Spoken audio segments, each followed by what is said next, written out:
Welcome to Conversations. I'm Bill Kristol, and I'm very glad to be joined today by my friend Steve Hayward, now teaching constitutional law and political science at the University of California at Berkeley.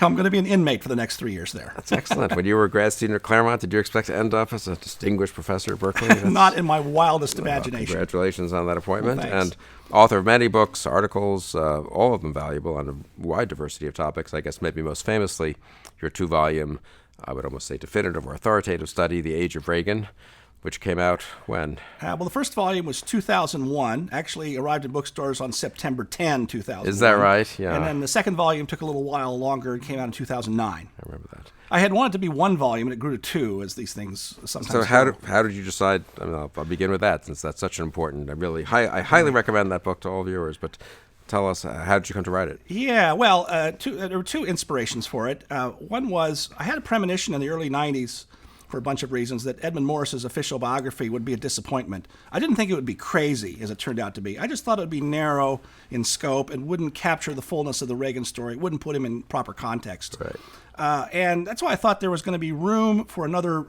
major work that put Reagan on a larger canvas in the style of Churchill's Marlborough, or I think my model biography for an American is Lord Charnwood's biography of Lincoln, which is 100 years old, and I still think the best biography of Lincoln, if you want to understand the fullness of Lincoln's political impact.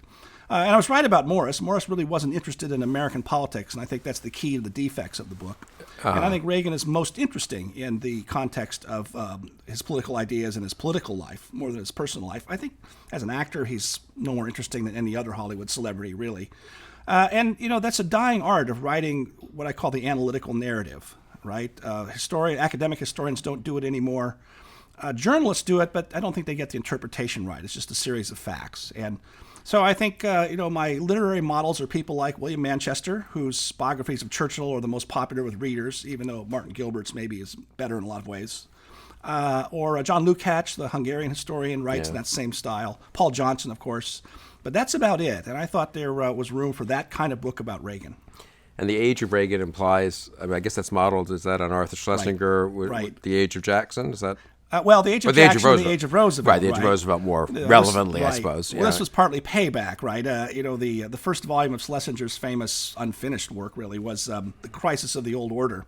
And it really was a partisan attack on Republicans in the 1920s. And Schlesinger was a really graceful writer and capable at times of some real insight, I think, especially the Vital Center book in the 50s. But those books were kind of partisan. Well, I didn't want to write a partisan book, but I wanted to write in that similar style that made the case for Reagan. I mean, I'm sympathetic but not uncritical. And so I called the first volume of mine the Crisis of the Old Liberal Order. So payback, right? Turnabout is fair play. And The Age of Reagan implies that he wasn't just one interesting figure who had the presidency for X years, and then somehow he did shape and age. I think that's right. I think even liberals, most interestingly, Richard Reeves, who's always disliked Reagan, and then wrote a fairly complimentary biography of him around 1999 or 2000, I think, or maybe 2004. And what he said there was, boy, I got Reagan wrong. And in fact, Bill Clinton had to join the Reagan Revolution, he said, which is a little bit exaggerated, but not entirely, right? Bill Clinton understood that liberalism, it took him a while to figure this out, but liberalism was still on probation, so he had to go for free trade, capital gains tax cut, certain other measures, balanced budget. Tough on crime. Tough on crime, exactly. And so that's, I think you can say that the age of Reagan, and of course you had the Gingrich Revolution and so forth. I think you can say the age of Reagan extended in the same way that Roosevelt and the New Deal had a long reign in American politics. And as our friend Michael Barone likes to point out, the high tide of the New Deal in certain ways was not till the late 50s when the Democrats had some of their really big election victories in the House and Senate. And that's what you saw with Republicans. Republicans didn't finally capture the House till the mid-1990s, and then only even the last decade have you had a Republican control of both houses a couple of times. Yeah, that's interesting. So I mean, if I add a plot, one of Reagan's biggest problems that became apparent when I wrote the book is that the fact that he didn't control didn't control the House. Was a big problem for him, obviously. But even Republican control of the Senate was not a sure thing for him because in those days you had, I think by my count, 16 moderate or liberal Republican senators. And he often complained in his diaries that Republicans were a bigger problem to him than the Democrats. And, he'd say unkind things about Mark Hatfield, Bob Packwood, Mac Mathias. what's his name from Connecticut, to Lowell Weicker. In his diary, he called him a no-good, pompous fathead. So, even that story showed that Reagan was ahead of his party and ahead of his times in certain ways. And everyone appeals to Reagan on the conservative side, the Republican side of the aisle appeals to Reagan these days, or at least until very recently, maybe until Trump was the Republican nominee, who doesn't talk much about Reagan, I guess. People have him basically right. I mean, what's your sense of that? You wouldn't expect the liberals to get Reagan right, but what about the conservatives? Right. It's I have mixed feelings about this. On the one hand, it's nice to see Reagan vindicated, especially if you're old enough as I am to remember all the Republicans, including a lot of sort of mainstream conservatives like Bob Dole, who thought he would be a disaster for the party, right? And Bob Dole fought him a lot, right, from the Senate, and thought he would lose, or if he won, he would be a disaster in the White House. Okay. And so now everyone wants to be a Reaganite Republican. On the other hand, an awful lot of people who nowadays claim to be following the legacy of Reagan, to my mind, have spent very little time studying him closely to realize why he was so successful. And it wasn't just that he was optimistic about America. That's sort of the Sean Hannity talking point, unfortunately. It was a lot more than that. He was a very disciplined person, thought carefully and seriously about his political rhetoric, worked very hard, and a part of his hard work and discipline was concealing how hard he worked, right? That was part of his shtick about, they say hard work never killed anybody, but I say why take chances, right? And as it was part of the old line that people always understood, that he believed that being underestimated could be to his advantage. So he did play that very well. And that was truly self-conscious. I'm absolutely convinced that was very self-conscious. I mean, we know from the documents that have come out how much he would mark up documents, how much of his own writing he did. Right. Things like writing his own talking points for some of the Soviet summits, just sort of ignoring what the State Department sent him, and impressing his own people who were worried about it, right? And in particular, just sort of mention one thing about his rhetoric. So most of the Republican candidates go around, except for conspicuously Donald Trump, saying that they're conservatives, right? We're conservative Republicans, we need conservative policies. And that plays to the base, plays to you and me. Reagan almost never talked about how he was a conservative for general audiences. He would before the Conservative Political Action Conference. But he usually always talked about how he represented common sense views that everyone should agree with. He would never have made a remark like the 47% remark that doomed Mitt Romney. He didn't think that way. He would never have talked that way. So that showed, I think, some insight and some skill at rhetoric. He said at the very beginning in his first race for governor in 1966 in California, he said, look, Democrats outnumber Republicans by at least 1 million voters in California. That means I can't win with just Republicans. I've got to appeal to a lot of Democrats. So I think that the subtleties of the man, the discipline of him, the depth of his thinking, how much reading he did, I think that's missing or not appreciated by a lot of people today who look to him rightly as a great model to follow, but as I say, haven't done their homework. That's so interesting because, one somehow thinks he was the most, I suppose, ideological, you might say, president, maybe the most ideological nominee, really, of the Republican Party in modern times. Right. I was about to say yet, but maybe yet's not the right... What part of speech is that? Whatever that is. Right. Transition. I mean, and he was also disciplined and very conscious that you couldn't just run as an ideological conservative. Maybe he learned that from stumping for Goldwater, who got clobbered, but maybe he knew it before. I don't know. But I mean, it's an interesting point that the two can go together. Strong convictions. Yes. Taking on the mainstream of your own party in some ways, but also being quite subtle and disciplined about how to make your pitch to the electorate at large. Well, I think it also bears mentioning that he was never a checklist conservative. By that I mean, he had a very independent streak to him. I think, by the way, that marks out people like him and Churchill, who was also distrusted by his party. Remember, right? He had a very independent and idiosyncratic conservatism. We'll think of one of the famous things he liked to say. He loved quoting Tom Paine to say, "We have it in our power to make the world over again." Tom Paine, the radical, right? And Reagan once explained that back in the 60s. He says, actually, Tom Paine is today's conservative. It's the liberals who've given up on various aspects of freedom and whatnot. But that statement used to drive people like Russell Kirk and George Will out of their mind. George Will wrote, George, of course, loved Reagan, but George Will wrote, that's the most unconservative sentiment imaginable. Anytime, anywhere, that is nonsense. And, Reagan's gravestone at the Reagan Library says, I know in my heart that mankind is good. Well, that's not quite the view that Madison lays out in Federalist 55 about the mixed character. You're venal, but there's some things that make Republican government possible. So, that was very different from your traditional, more dour, Russell Kirk style Burkean conservatism, I think. And then, Reagan was very imaginative on policy terms. Remember that the Kennedy tax cut, which is now conservative orthodoxy, Barry Goldwater was against it. Most Republicans were against it. It went against fiscal orthodoxy. And when Reagan ran in 76, he ran as an old-fashioned budget cutter. And that turned out to be a problem for him. And then by 1980, he grabbed onto the Kemp-Roth tax cut, instantly understood the logic of it, explained it exceedingly well. And when the rest of the Republican establishment was still very doubtful about that idea, right? But you could see Reagan's imagination and facility at work. There's one moment in the famous debate with Jimmy Carter. Everyone remembers, there you go again. But there's a moment in the middle when Jimmy Carter says, Governor Reagan wants to have this inflationary tax cut that'd be terrible for the budget and everything.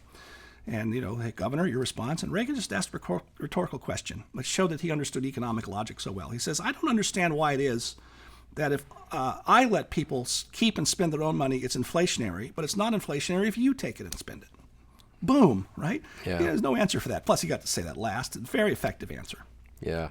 Now, I think the imagination is a very good point, and I hadn't really thought about that. I mean, the degree to which and people say, well, he was a conventional, so Bob Dole, Republican, in terms of his economics in 76, and Kemp persuaded him in 1980, or he saw it was politically advantageous or something and switched. Right.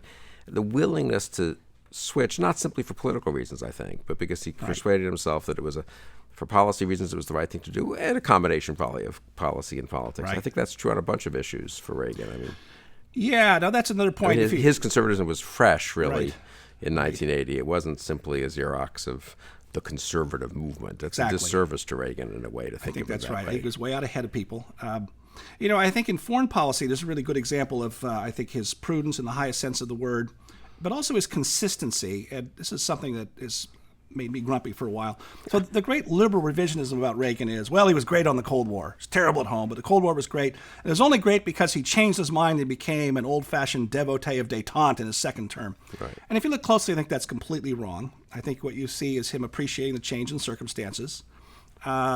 He didn't immediately trust or believe Gorbachev was a potential partner, but he came to believe fairly quickly, having met him, that this might work.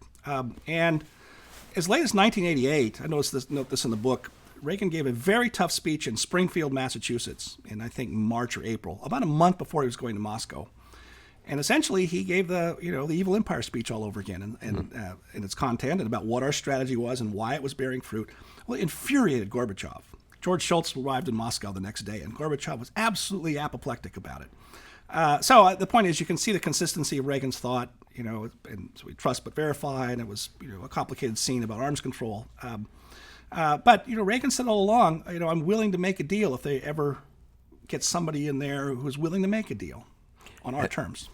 Well, and his hostility to nuclear weapons, Right. his devotion to the Strategic Defense Initiative, that was not conservative or hawkish or conservative foreign policy establishment orthodoxy at all, and it drove people a little crazy, actually, I think. I mean, not crazy, but they were unhappy about it. Yes, well, this has been known for a while, although it's forgotten. An awful lot of people who you might otherwise think would be for that idea were very unenthusiastic. Cap Weinberger didn't initially think this was a good idea. David Stockman hated it because he just saw budget problems. The Joint Chiefs thought this would upset the apple cart. Reagan was all by himself on that. George Shultz was trying to talk him out of making that proposal a half an hour before he went on the air to give it. He was so opposed to it. And what moved Reagan in that case, do you think? So, it was, that story goes back so many years. He thought there was something literally mad about the MAD doctrine, mutual assured destruction. He says, this is no way to live.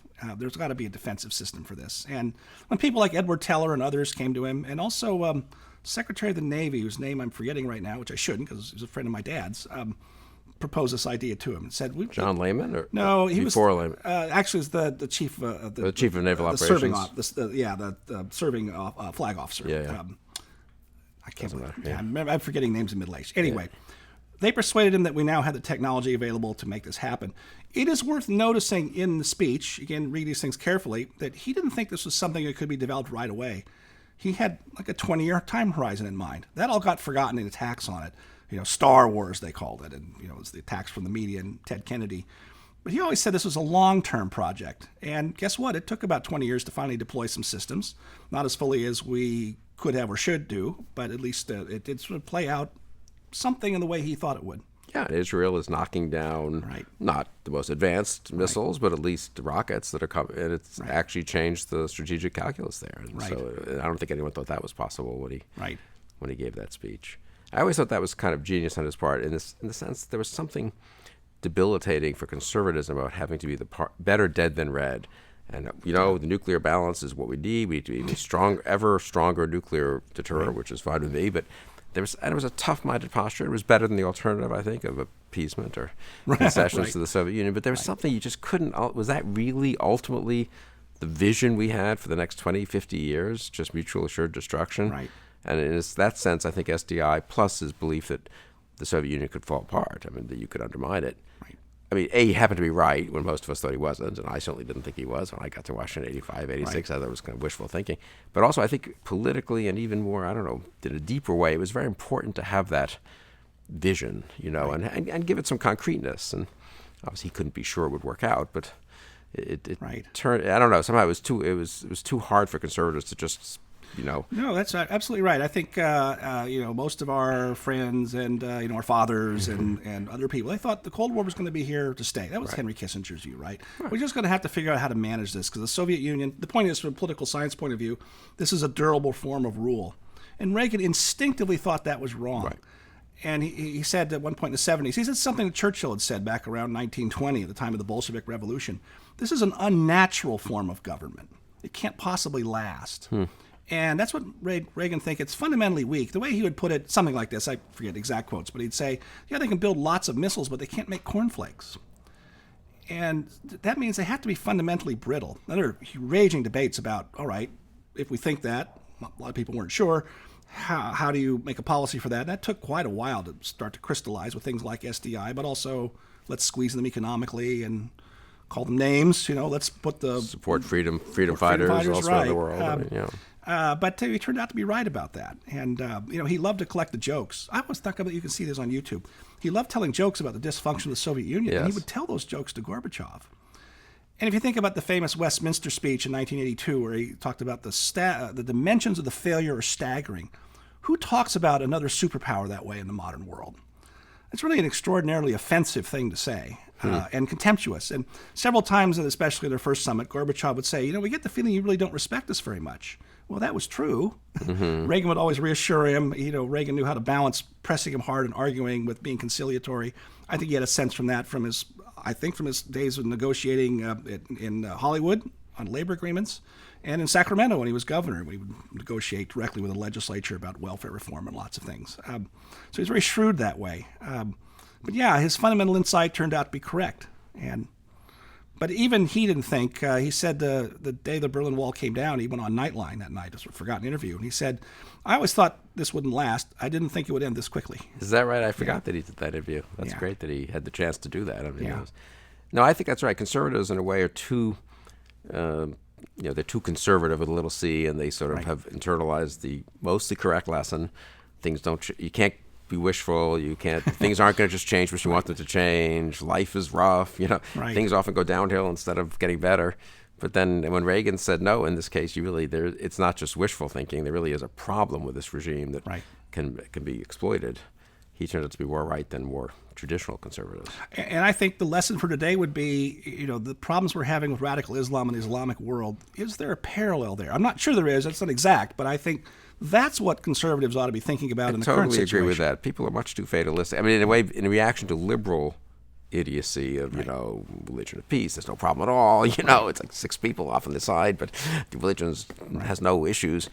The conservative reaction is, it's a nightmare, it's horrible, it's can't be fixed, and somehow it's going to magically just disappear, I suppose, or be extirpated in some ghastly way, right? I mean, and I very much agree with that. People underestimate the chance for big changes. I mean, I suppose a secular regime is a little different from religion, so you have to think that through. But the other thing I'm struck by, I think you stressed this in your book, I always try to do this when I give speeches, I don't know it 1/10 as well as 100th as well as you, he was such a risk taker in his own political career. Gives a speech for Goldwater in 1964. Surely people must have told him, is that really a prudent campaign to invest everything in there? In October of 1964, he's about to lose by 20 points, And then he runs for governor. You'll know the facts better than I do. He runs for governor in 1966 in California against the front runner in the primary, who was the George Christopher, the mayor of San Francisco. Now, stop for a minute and contemplate a Republican mayor of San Francisco in our lifetime. Fantastic. But sort of a moderate, but well-respected, right? Yes. And sort of next in line, and he's going to be the guy running against the incumbent, Pat Brown. And Reagan clobbers him in the primary, I think. But I don't think that was obvious, right? I mean, if he had picked up the L.A. Times or the San Francisco Chronicle in, I don't know, early 1966, I'm not sure people were saying, oh, Reagan's going to be the nominee. You know, he's this actor who gave a speech for a presidential candidate who was clobbered a year and a half before, and then he defeats the incumbent governor by 1 million votes. Yeah, you know, it wasn't even close. Yeah, and I mean, so that whole that 2-year sequence is unusual. You know, surely there were people telling him, well, run for Congress, don't go right for the governors, don't take on Christopher. Is that right? And people must have been, yeah. Well, that speech was such a sensation. I think I say it's one of the 4 speeches that launched a career that made someone president. You know, Cooper Union, or maybe the nominee, and William Jennings Bryan's Cross of Gold, although he never won. And then I think you have to reckon Barack Obama's speech in 2004. Yes. Put him on the map and launched him. And it's Reagan's time for choosing speech. I think it was with the big 4 in American presidential rhetorical history. He took a lot of risks. You know, as governor, this is one of my interesting discoveries just going through documents, is Reagan had opposed Nixon's proposal for the family assistance plan. That was going to be the guaranteed annual income, Pat Moynihan's idea. I came to Washington as in between high school and college as a little intern for Pat Moynihan, and it was the summer he was pushing FAP, Family Assistance Plan. Enlightened conservatives, neoconservatives were supposed to be for it. Total failure. Well, it just didn't pass. Yeah, it really died at the hands of the left, which is a funny story. Yes. I've known a few. But some on the right who opposed it. Yes, well, right? Ronald Reagan, high among them. You know, the National Governors Association, most governors love the idea because it's going to offload their problem to Washington. And so the National Governors Association had a resolution on it, and the vote was 49-1 in favor. Is that right? And the one, of course, was Ronald Reagan. Well, turned out, I discovered it, he carried out an extensive campaign against it. He wrote every member of Congress. He testified before the Senate and House Ways and Means Committees and Finance Committees. And there's one letter I discovered in particular was from a House co-sponsor of the bill saying, he would send his analysis of it to every member. And he gets this letter from a member of the House who's a co-sponsor of Nixon's bill saying, with all respect, I think you're mistaken. I think it's a good bill, and repeats the talking points. It was Congressman George H.W. Bush from Houston. Is that right? And Reagan writes him back saying, no, I think it's terrible. You haven't persuaded me a bit. And here's even more figures from my Department of Finance that show how bad it is. And, of course, a few years later, they're running mates. I mean, it was a guaranteed income. And there were conservatives liked it in some ways because it would break the welfare dependency. I guess that was the argument. And Milton Friedman had favorable things to say about it. He thought they should abolish everything else first. But, he thought this is a step in the right direction. No, so it was not a perfect left-right split on that. But and then, of course, the most famous one was Reagan opposing the Panama Canal Treaty. Yeah, talk about that a little, because people have sort of forgotten about that. Yeah, well, that treaty was started under Nixon and Ford, and then Carter finishes it, and Reagan thinks this is a big mistake. He speaks out against it. Conservatives were divided, right?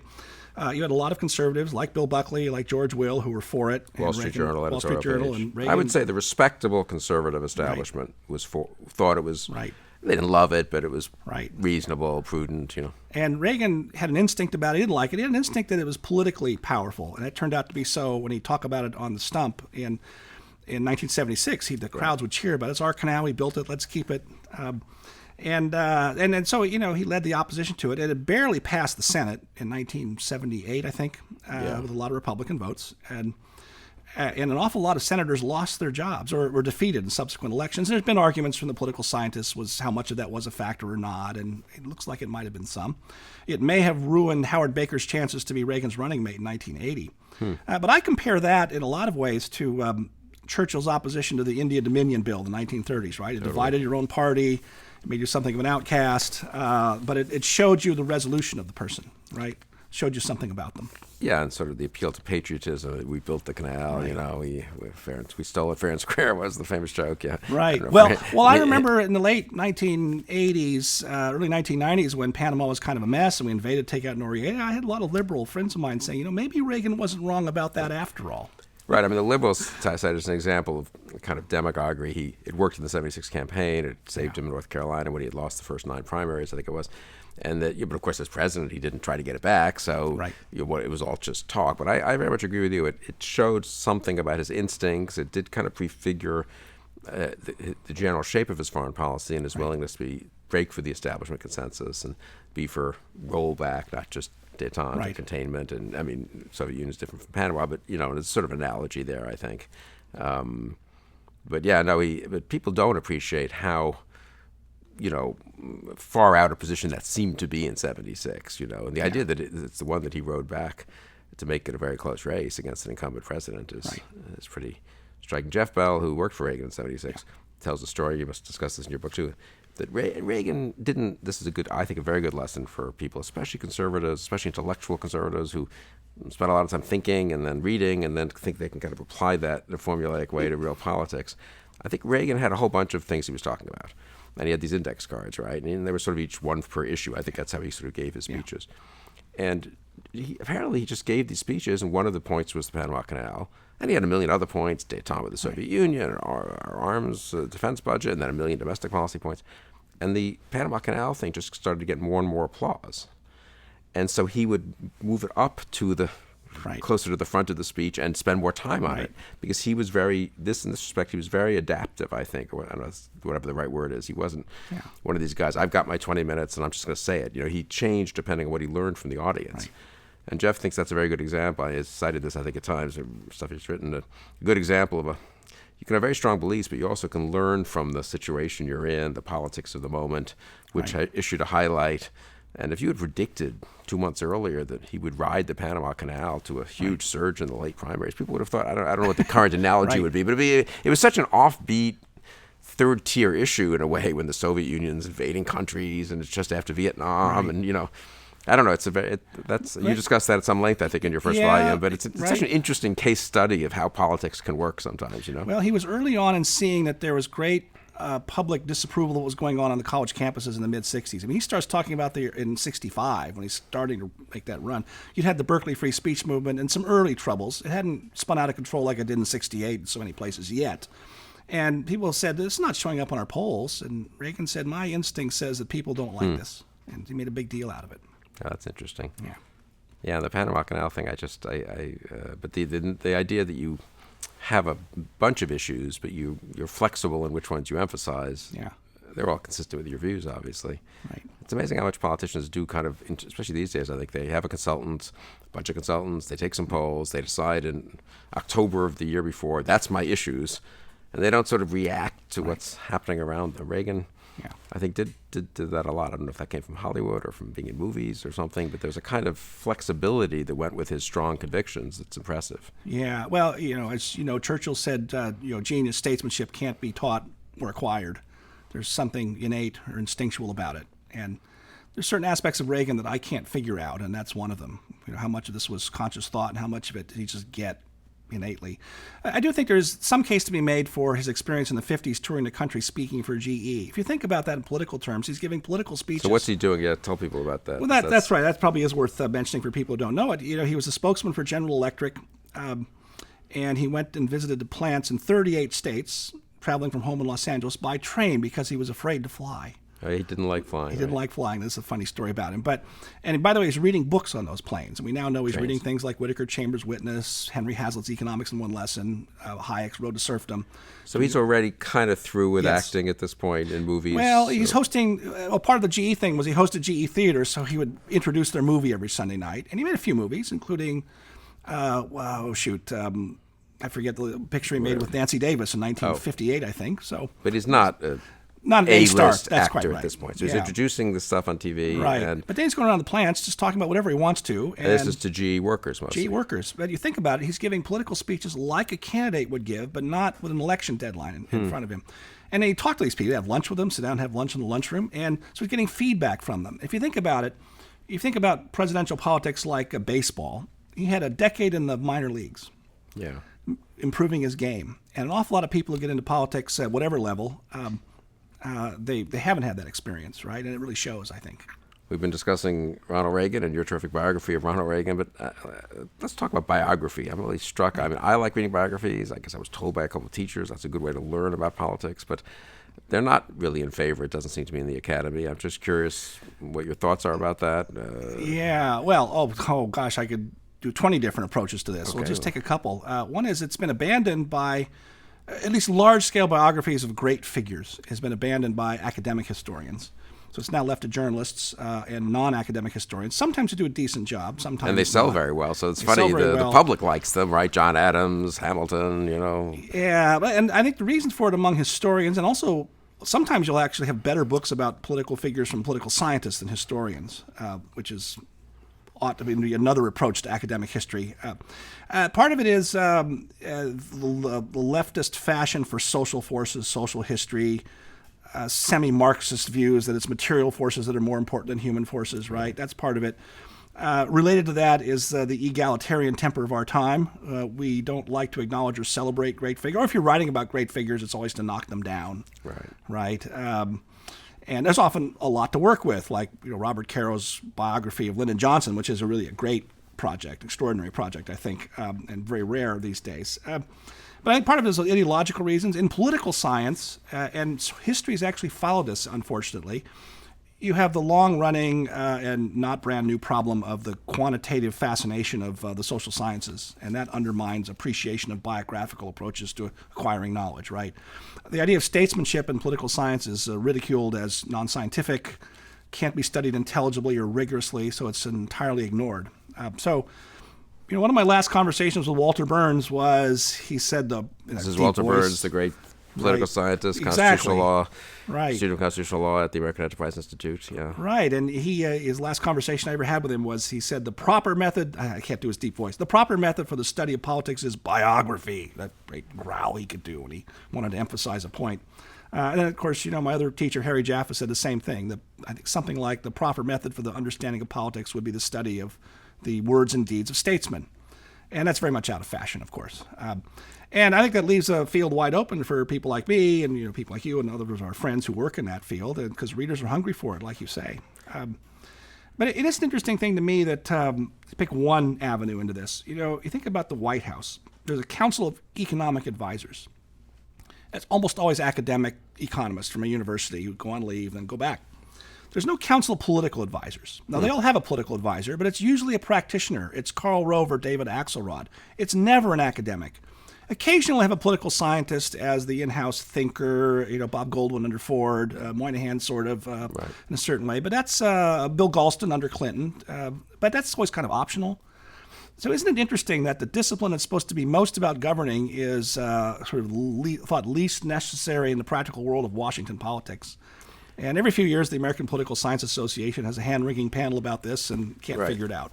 But they don't try to put themselves in the shoes of those who are governing and try to think through what it is like to try to govern and therefore what challenges you face. That's not the way political scientists think of their job and how they write, isn't that right? I mean, they look at it from above. Or beyond, I guess. Right. Well, and the other thing is some of the questions involved in the people we call statesmen, Reagan, Churchill, Lincoln, whoever. It's not just their imagination and their intellectual capacities, but really it's the quality of their soul.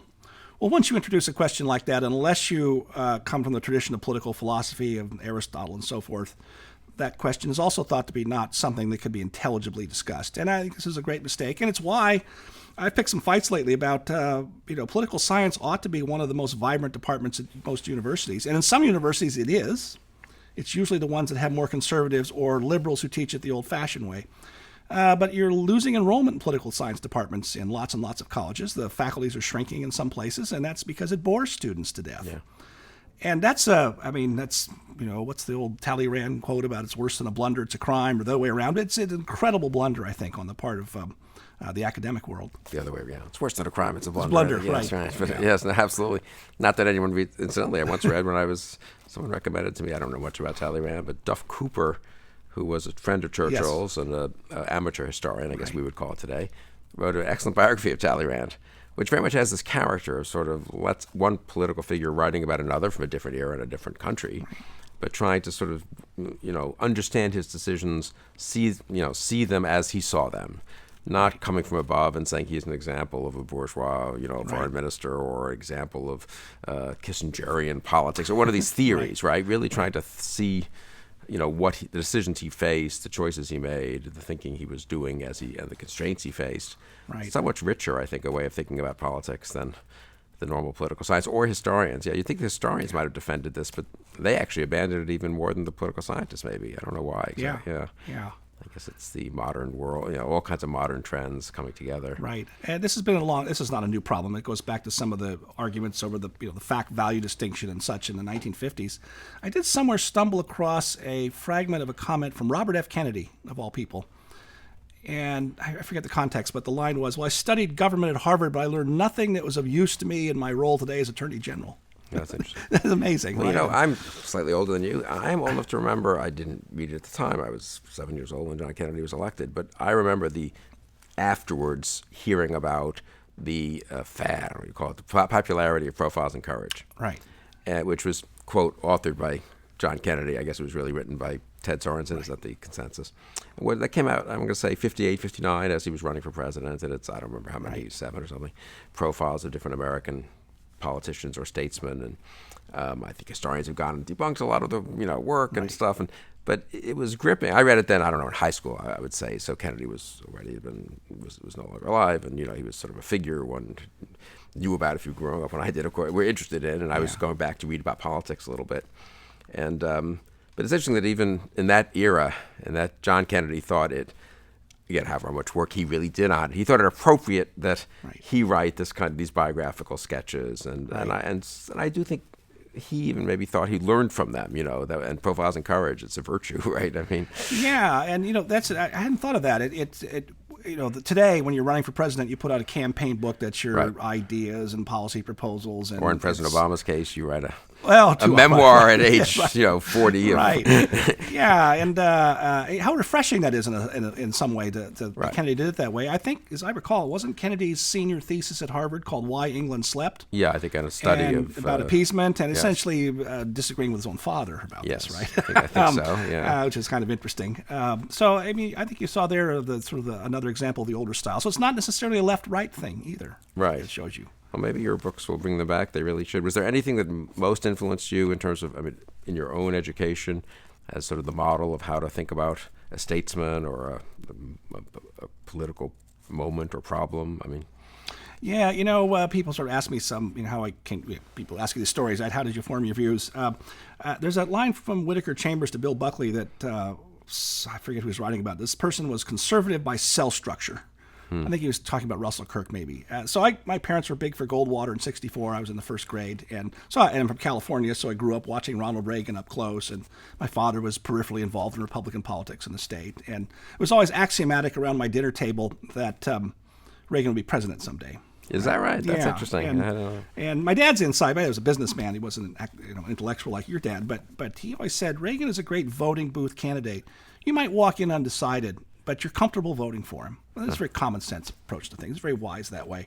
But then, it's a funny story. One day, I forget when, but I was always interested in debate and arguing. And one day I happened to tune in, I think in the 8th grade, which is ridiculous. I tuned in on Firing Line. I go, who is this guy? And I don't understand half the words he's saying, but gosh, he looks interesting. Is that right? So I subscribed to National Review in the 8th grade. Is that right? Well, that's a great story. I have to read For those of us who are involved in the magazine business, Right. It's nice to see that a small magazine, Right. made a huge difference. Well, in those days, you had to read National Review not just with an English dictionary, but with a Latin dictionary. Yeah, no, that right? Buckley was a high level. Right. But that's a lesson in that too, right? Yeah. They always tell you dumb it down to 8th grade level, but it's Right. the opposite. It wouldn't have been That's as right. interesting for you. Yeah, exactly. If there hadn't been words you didn't know and Right. quotations of Latin phrases that you had to look up or Right. or not look up and just skip. But either way, I've always Right. thought, yeah. So, so I was an early National Review reader, and then later the American Spectator, and so forth. And then also, the case of Statesmen. Before I thought about it in an adult way, my parents took me to Chartwell and Blenheim Palace when I think was 14 years old. Is that right? And my father, a World War II veteran like your father, would just talk endlessly about Churchill and why it was important. And so I grew up with that, right? It was inculcated that way. And so then, when I went off to graduate school to study with Harry Jaffa and the other people at Claremont.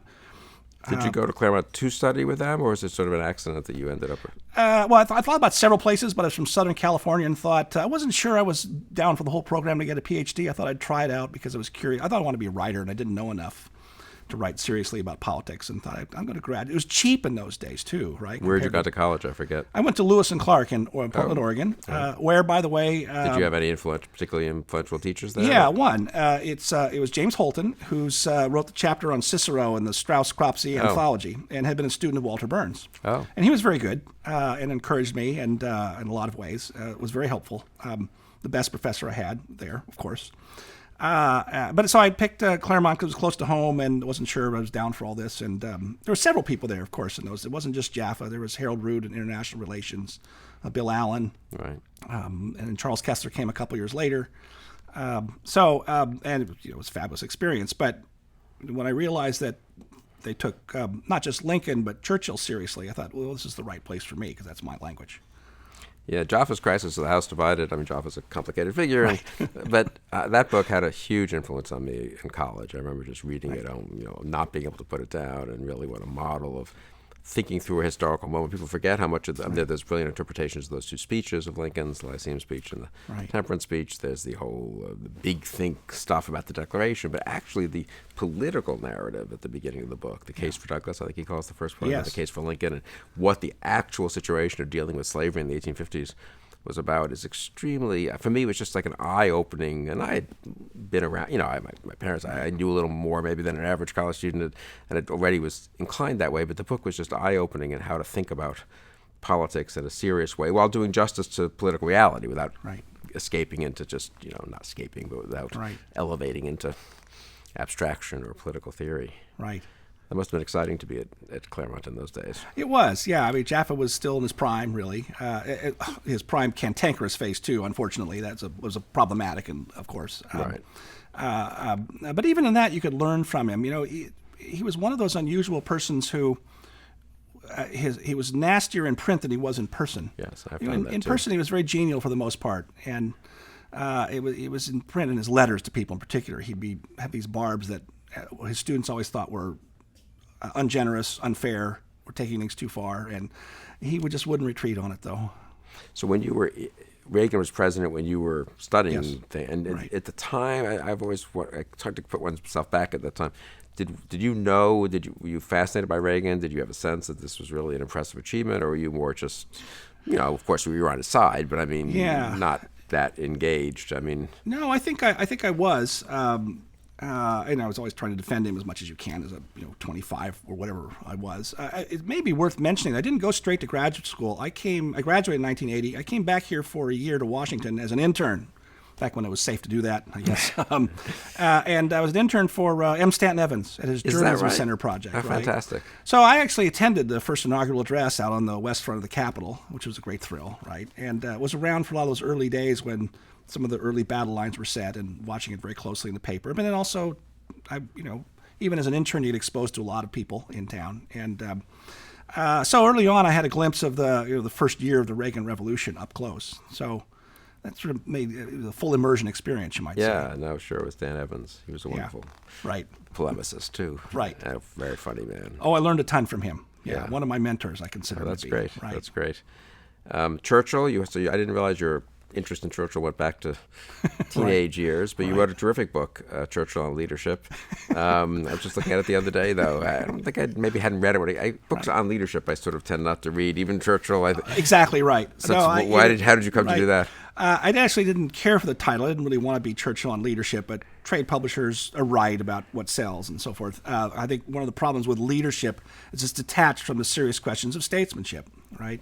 And I think it's also a mistake. You have too many of these books that are really cheesy, like The Leadership Secrets of Attila the Hun, The Machiavellian Manager. These are really trivialized things that are more important. And I laugh about what I call my Churchill self-help book. The origin is really kind of amusing. I got stuck one day with one of those management leadership gurus who tells you how to manage your time and set priorities. And they only have 2 or 3 things to tell you, but you got to pay them for all day long. Stuck in the sense of you were paying him, or you were just... I wasn't. I was part of where I was working, right? Yeah. And group is going to do this. This would be worth doing. This is a waste of time. These people always pad out, Charlie Peters, people like that. They always pad out what they have to tell you with stories. Right. And this fellow liked to tell Churchill stories from World War II. And I thought, he's just given me an opening to fight back. So every time he would tell a story about Churchill in World War II, I'd raise my hand and say, there's really a better story about Churchill from when he was Minister of Munitions in 1918 on that point, right? Or, when he was Chancellor of the Exchequer in 1926, I knew the story pretty thoroughly. He took it all in good humor. I'm sure the guy was thrilled to have you there or something. Well, he took it in very good humor. Is that right? That's unusual. Exactly. I thought it was a big test for him, but it made the day amusing for me. And at the end of the day, he says, gosh, you know a lot about Churchill and seem to have some instinct for the subject. You ought to write a book on Churchill's management style. And I thought this was the dumbest idea I'd ever heard.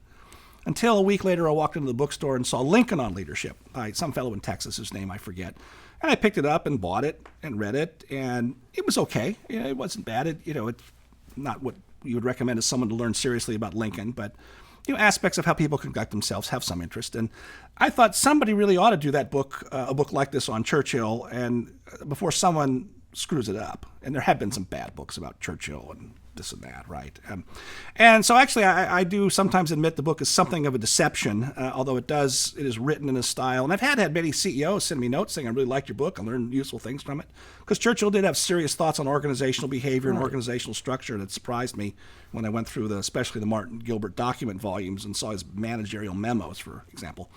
Our political theory type, right. and quote, statesmanship friends probably do undervalue. Yeah. I mean, there is actual stuff to be learned right. about running a huge department right. and management and delegation right. and accountability and stuff. So, it's not. Although at the end of the day, I think I identified 4 or 5 keys to Churchill, but one of them was he liked to make decisions and make them not quickly, isn't hastily, but he liked to make them firmly and without delaying for a long time. And then again, his imagination and unconventional ways of approaching problems. And then always driving things forward.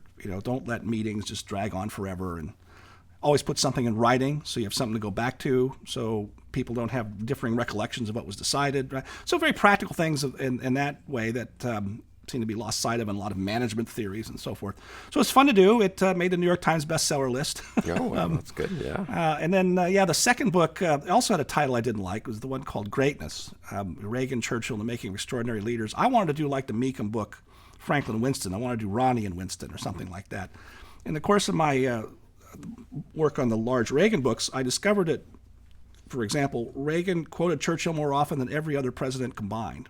Is that right? And because you can do word searches, right? And it wasn't just the jokes. It was often in serious and substantive ways, and often at paragraph length. He quotes Churchill once directly and then once indirectly in the Time for Choosing speech, for example, if you go back to that. And I started writing what I thought would be 4 or 5 paragraphs about Reagan's use of Churchill and how their views overlapped. And it ended up being 5,000 words as I kept working through it. And the book was already too long. And so I spun it off as a whole separate book. And I didn't really pad it out much. I didn't have to. But the most important comparison is on the Cold War. And I think the best 2 witnesses are really Churchill and Thatcher. Remember, Churchill says in the Iron Curtain speech, World War II could have been prevented without the firing of a single shot if we'd armed ourselves and stood up to dictators. Peace through strength, you might say. Churchill did use that phrase in other times. And then you remember what Margaret Thatcher said in the 90s about Reagan. Reagan won the Cold War without the firing of a single shot. And I never thought to try and get in contact to ask her whether she self-consciously had the Iron Curtain speech in mind, but it seems like the kind of thing the Iron Lady might have done. Yeah, and she would have remembered that speech, I think, and she was old enough. Or yes. Note of it, certainly, as yes. a British prime minister, as a right. British conservative politician. Yeah. I mean, Reagan, I suppose, was old enough to have really yes. remembered very well. I mean, he would have been, 30 years old or something, 29 years old when Churchill became prime minister. When was Reagan born? 1909? 1911. No, yes. so 20 would right. have been almost 30 when Churchill becomes prime minister. I mean, imagine being a young, intellectually curious American at that time. I mean, it would be a huge I've often thing wondered to watch Churchill for the next 5 years, right. I mean... Well, Reagan, of course, did talk about listening to Roosevelt's radio addresses, which is one reason why Reagan wanted to do radio addresses later on. I have a hunch that he was in the radio business for most of the 30s. Well, that's right. So he probably heard some I'll of bet those. he heard some Churchill addresses because Churchill was broadcast a few times over here in the 30s. And then, of course, when he's prime minister. And those addresses are the ones that he...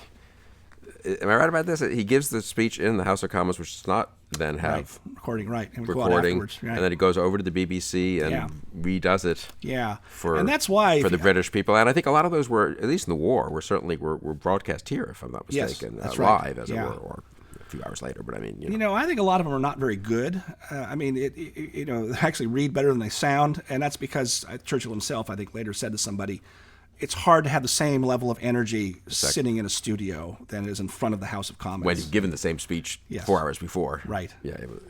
I find that they're kind of a little bit low energy, as somebody might say today. Right. So I hadn't, and Reagan, and I hadn't quite realized that Reagan was himself such a Churchill fan and student. Did he read much about Churchill? You know what? I don't know. Reagan never wrote down what his reading habits were in any detail. But he would quote some obscure things for Churchill, which suggests to me that he either, and I do know that in his library, that he still has his library in the ranch, and there's several volumes there of his Churchill speeches. There's The Gathering Storm is on the shelves. Wow. So I think he must have been acquainted with it. He would quote Churchill, and then he would also have the same logic. Now, Reagan often would have the same logic as Thomas Jefferson on certain things. But there was Churchill in 1949, I think, or 48, said something along the lines of, "Thank goodness it's free enterprise America that has the nuclear bomb. If Russia or Red China had it, surely it would be used for the subjugation of the world." Reagan says exactly the same thing in almost the same words in 1967 in his televised debate with Robert F. Kennedy that sort of was lost in the memory hole for a long time. So exactly the same understanding of the importance of the moral character of the regimes, as we academics would say, right? And the boldness to speak out and say it that way, not the hand-wringing about how awful this is, even though he personally was very dismayed by nuclear weapons. So that debate with Kennedy, yeah. If we could just digress on that for a second. It's funny, we were just talking about it in the office the other day. I can't even remember why it came up, but Fred Barnes was talking about it. Was he remembered watching it at the time? Oh, right. Because he's a little older than I am, so he was in college maybe or something. Just that, and that's an amazing. Now that's available, I think, on YouTube, right? It is now, yes. Yeah. For a long time, you couldn't find it. CBS... Tell people about it a little bit. So backing up, right? It was a show in 1967 called Town Hall of the World. Something, right. Well, and it really was. The 60s, yeah. Well, it was, though, right? Well, it was in on this sense network that, television, right? Well, but logistically, it's kind of interesting, what these days with satellites and everything. But Reagan was in a studio, I think, in Sacramento or maybe Los Angeles. Robert Kennedy was in New York. And Reagan's governor of California, and Kennedy's senator from New York, and planning to run. Right. But then thinking of running for president. But then they had a student audience in London. Mm-hmm. And it's mostly British left-wingers who behave very badly. There was one American in the audience, and it was the Rhodes Scholar Bill Bradley. Isn't this funny? That is amazing. Who's the only one who was not... And so they debate by... TV hookup, by right? TV hookup, right. And the problem for Robert F. Kennedy... It's like Kennedy, town hall, they take questions from the students. And they were all just, why is America on a genocidal rampage in Vietnam? And, of course, Reagan is rebutting all their premises. Kennedy made the fatal mistake of trying to play to the students in the audience and sympathize and agree and mollify them, and they weren't going to have any of that. And that's why he lost the debate so badly. I mean, he knew it instantly that Reagan had clobbered him. CBS... There's a story, I think, I'm right about that. Kennedy comes off this set, and one of his advisors is there. Yeah. He says, I am never debating that man again, something like that. There's several different words, some of them... Something like that, I mean... Right. There's some accounts have him use a couple of four-letter words that we can't use even on the internet, or shouldn't. But, right, shouldn't. Right. CBS, Reagan's people want to get a hold of a tape of it and use it for maybe TV commercials when he thought about running, and CBS refused to let it out. So for a long time, you could only get a transcript of it, and that was hard to get. But yeah, now it's all on YouTube, but it's fun to watch. The other debate, just while we're on debates for a minute, debates are interesting, I think. They show a lot about candidates. The debate with Bill Buckley on the Panama Canal. Yeah. That was, I guess that's 77, 78 it must be, when the canal was a big issue before Congress. Right. And Bill Buckley defends the Panama Canal Treaty, and he is arguably the best debater, I don't know, our day, or conservative movement, certainly. And Reagan wins that debate, I think. Yes, that's right. I don't know if they put a vote to an audience, but everyone I know I talked to said, Buckley was his usual witty and clever and flowery self. And Reagan, you can see that on YouTube also. Reagan was very confident, gave a few jabs back at Buckley with a smile, but was utterly overpowered him, I thought. Yeah. Right. Yeah, there are depths to Reagan that somehow... Yes. I think that, just to get back to Reagan for a minute, because I'm thinking more about what you said. I mean, the discipline it would take to disguise your learning or having thought about things, or in a way seeming simpler than you are, that's not an easy thing. I mean, it cuts against one's vanity, for one thing. And plus, it's not that easy to do, really. It's not. It's impressive that Reagan, and that was very disciplined and self-conscious on his part, don't you think? I mean, absolutely. Part of it, the desire to be underestimated. I mean, I think maybe the key there is his complete self-confidence. So, the famous sign on his desk, there's no limit to what you can accomplish if you don't care who gets the credit, except he knew that he'd get the credit. You always get the credit or the blame, right? But that translated into his rhetoric. Jimmy Carter and Barack Obama are very similar in being very self-regarding. It's always I, we, and me. You can count the sort of personal references. Sometimes they go into hundreds. Reagan always liked to say we. And he would often say, he would actually say this, almost word for word, I say the word we because I had a lot of help from a lot of good people who work with me and for me. That's right. Nice. And so again, when you know that as a historical matter you're going to get the credit, you can be more generous and magnanimous about it, right? I think that also sets him apart from a lot of politicians who are, let's face it, insecure people in a lot of ways, right? It's one of the problems of political life. Right. And so he's a departure from the common run that way. The other part of the discipline of that is, so his discipline comes from self-confidence. The other one is we mentioned earlier, his dislike of nuclear weapons. There are people around him who doubt that if it actually, the word came in that the missiles from the Soviet Union had been launched, that Reagan might not order retaliation. Wow. A lot of people think that now. And he would say, I want to abolish nuclear weapons. And people realize he really meant it. And he didn't care for the argument that it kept the peace for 40 years, which, true. But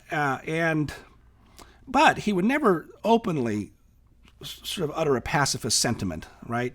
I mean, maybe a better example is, he really didn't like ordering troops into battle. He was very not just risk averse, but force averse. In his last year, they were making the case that we ought to get rid of Noriega in Panama, and he says, I don't want to do it. Let George do it if he wants to. I'm not going to do it. And a lot of people thought, you may remember some of this from the time, a lot of people thought, why are we pussyfooting around Nicaragua? Let's just send in the Marines and get rid of the Sandinistas. And he always said, we're never doing, he said from the earliest time, I'm not sending American troops to Nicaragua. I'll back the Contras to put pressure on him. But he would never say that publicly because one of his rules was never say never.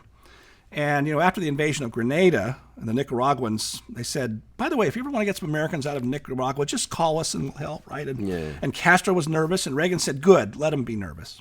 So he understood the utility of, the Machiavellian reputation, better to be feared, right? He understood the utility of that, even while privately believing the opposite, or as a policy matter, not wanting to intervene. But he had the discipline to not blurt that out, you might say. That's impressive. Yeah.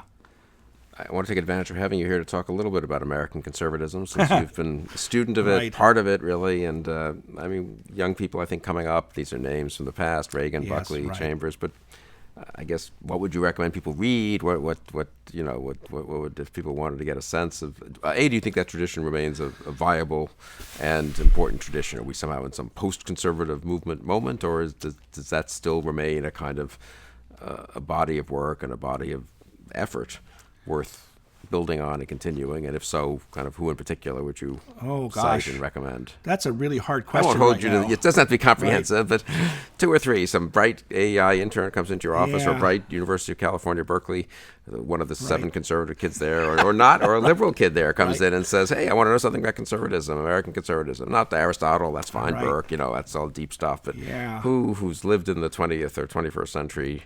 What would you recommend? What influenced you? We've discussed that a little bit, but Yeah, I mean, the difficulty here is I'm feeling very old now, and I've never been more sort of confused and baffled and worried than I am right now from obvious present circumstances of the presidential race. But beyond all that, right, we've seen this consistent slippage to, I mean, who would have thought that, I'd say the sexual revolution would now descend to, bathrooms and how we call people and so forth, right? I mean, this is really beyond absurd, but it barrels along with barely any speed bumps to it.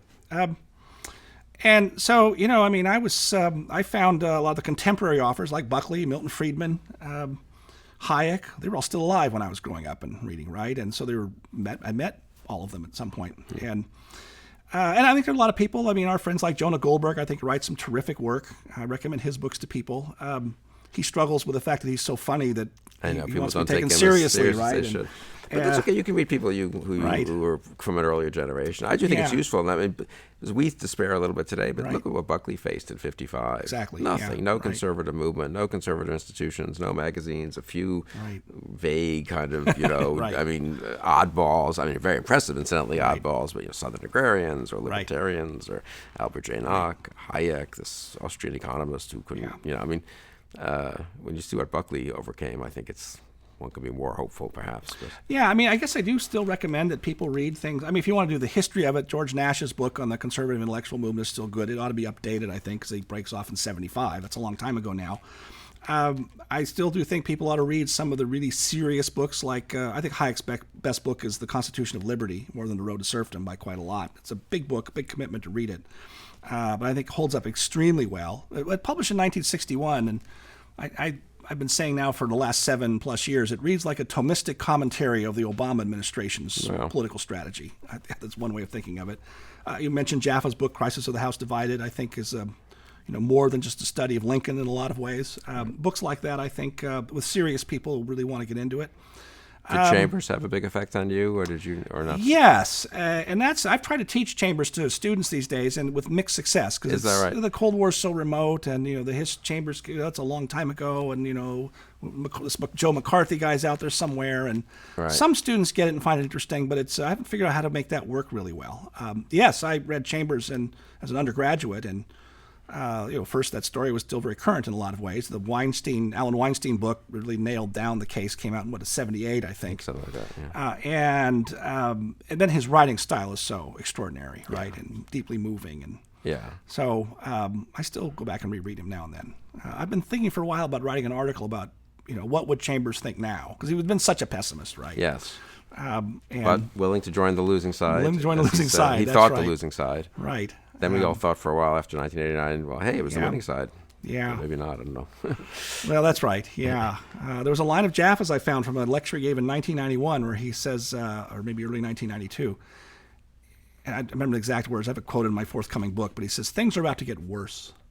Really? Yeah, he really nailed it. He says he said, now that the foreign enemy is gone, that sort of this rough association with the ideological pole, it's the ideological left is now going to be reborn in different and more threatening ways to Western civilization. At the time, we all thought with Francis Fukuyama, liberalism of the old-fashioned sense has triumphed and democracy's on the march. And it looks like he was right to be pessimistic about that. And Jaffe and Chambers, that was something that struck me. That one of the first things Jaffe said my first class with him, the first minute was, the West is in profound crisis.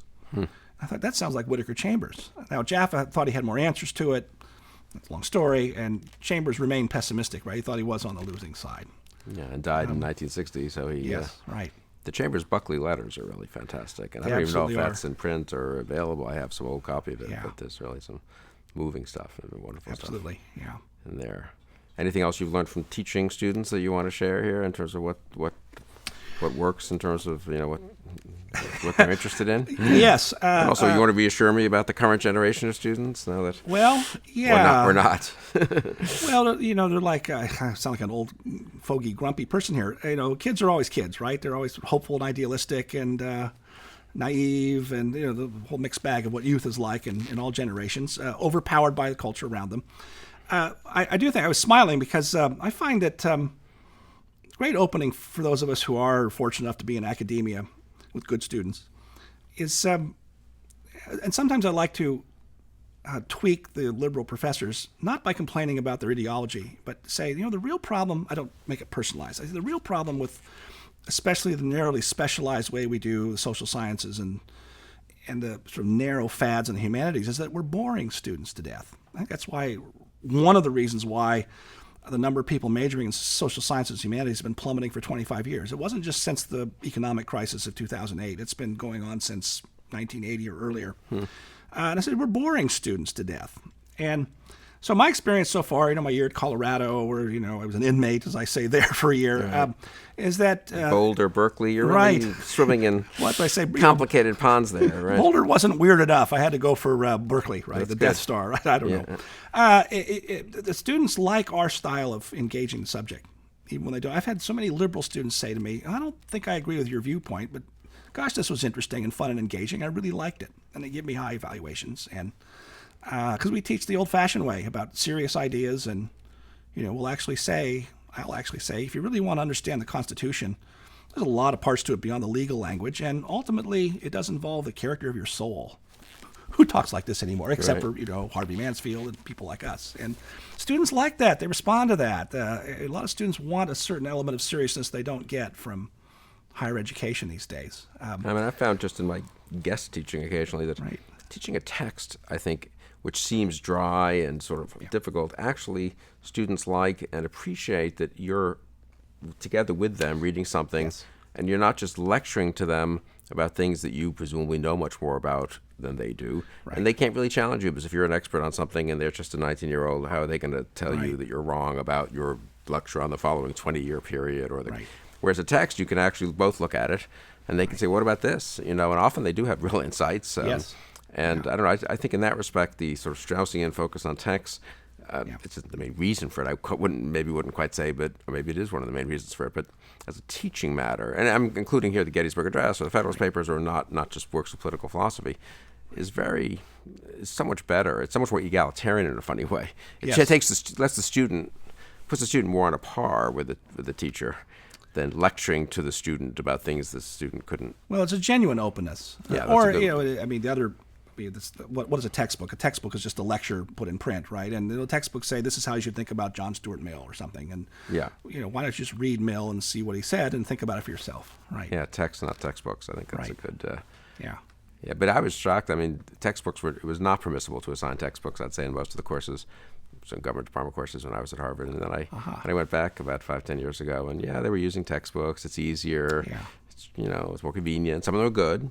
Good textbooks. Good professors wrote good texts. Still, it's something about reading the textbook rather than the text itself that does not seem to be what liberal education or higher education should be about. But that's just my crotchety view, I suppose. So I don't know, like you, I'm a happy warrior and often optimistic against all odds, and so I like the students I meet, and even the ones I don't agree with, I find them pleasant people, and I suppose the nasty ones avoid me, but so I'm having a good time. Well, that's a very good note on which to conclude. Thanks. Surprisingly cheerful and even maybe honest in your case. Not even a noble lie, right? But you're such a good-natured person. Steve, thanks so much for joining me here, and thank you for joining us on Conversations.